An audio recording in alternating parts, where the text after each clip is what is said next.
ఓ సినిమాలో కృషి ఉంటే మనుషులు ఋషులవుతారు అని అనగానే అయ్యేం సాధిస్తారు అని ఎంఎస్ నారాయణ వెంటనే డైలాగ్ అనుకుంటారు. ఇప్పుడున్న పరిస్థితుల్లో మనిషి 100 ఏళ్ళు బతికి సాధించడమే కష్టం అనుకుంటే ఇక 300 ఏళ్ళు బతికేం సాధిస్తారు అని జీవితం మీద ఇంట్రెస్ట్ లేని వాళ్ళు చెప్పే మాట. అయితే బతుకు మీద ఆశ, మిగతా వాటి మీద అత్యాశ ఎక్కువైన వారు మాత్రం 100 ఏళ్ళు కాదు ఇంకో 500 ఏళ్ళు బతికినా తక్కువే అని అనుకుంటారు. ఎగ్జామ్ హాల్లో అడిగే అడిషనల్స్లా జీవితంలో సాధించడానికి ఆయుష్ను కూడా పెంచమని దేవుణ్ణి కోరుకుంటారు. ఇలాంటి వారు మునుముందు పుట్టగొడుగుల్లో పుట్టుకొస్తారు. వీరికోసమే ఈ గుడ్ న్యూస్. జీవితంలో సాధించడానికి టైం సరిపోకపోయినా, సరదాగా గడపడానికి టైం లేకపోయినా పెద్దగా బాధపడక్కర్లేదు. 100 ఏళ్ళు ఆడతా పాడతా అమ్మా నాన్నల దగ్గర గడిపేసినా కానీ ఇంకో 200 ఏళ్ళు సాధించడానికి టైం ఉంటుంది. అవును, మనిషి 300 ఏళ్ళు జీవించే రోజు దగ్గరలోనే ఉందని ఇస్రో శాస్త్రవేత్తలు అంటున్నారు. ప్రస్తుతం ఉన్న పరిస్థితుల్లో పట్టుమని 25 నుంచి 50 ఏళ్ళు బ్రతికినా చాలనుకుంటున్నారు ప్రజలు.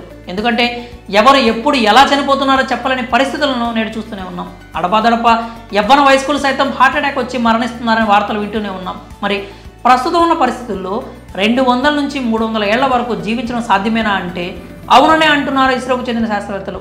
ఒక మనిషి 100 ఏళ్ళు లేదా ఆపై కొన్ని సంవత్సరాలు జీవించడం సాధ్యమే. మనం కూడా అప్పుడప్పుడు సామాజిక మాధ్యమాల్లో 100 ఇయర్ బర్త్డేస్ను గ్రాండ్గా సెలబ్రేట్ చేసుకునే కొంతమంది వృద్ధులను చూస్తూనే ఉంటాం.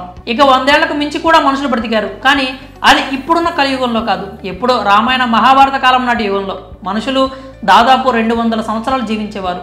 అప్పటి కాలంలో మానవుల మనుగడ, ఆయుష్ కాలం ఇప్పటికంటే కూడా చాలా ఎక్కువ పరిమాణంలో ఉండేది. వారు తీసుకునే ఆహారం, జీవన విధానం వారు ఎక్కువ కాలం జీవించడానికి ఉపయోగపడేలా ఉండేది. ఉదాహరణకు కురుక్షేత్ర యుద్ధం జరిగినప్పుడు పాండవులు, కౌరవుల వయస్సు సుమారు 60 నుంచి 70 సంవత్సరాల మధ్యనే ఉండేదట.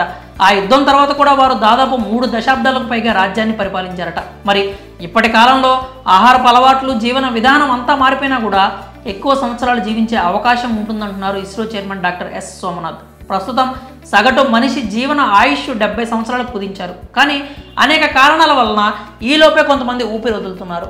ఎక్కడో కొంతమంది ఆ మార్క్ను క్రాస్ చేస్తున్నారు. ఇటువంటి స్థితిలో ఉన్న మనకు ఒకేసారి 200 నుంచి 300 వరకు జీవించే అవకాశం వస్తే ఎవరు కాదనగలరు? అది ఎలా సాధ్యపడుతుందో ఎస్ సోమనాథ్ తాజాగా జేఎన్టీయు హైదరాబాద్లో జరిగిన 12వ స్నాతకోత్సవంలో తెలియజేశారు. ఎలా అంటే మనిషి శరీరంలో పాడైపోయిన అవయవాలను, చనిపోయే దశలో ఉన్న జీవకణాలను మార్చడం ద్వారా 200 నుంచి 300 సంవత్సరాల వరకు జీవించే అవకాశం ఉంటుందని ఆయన చెప్పారు.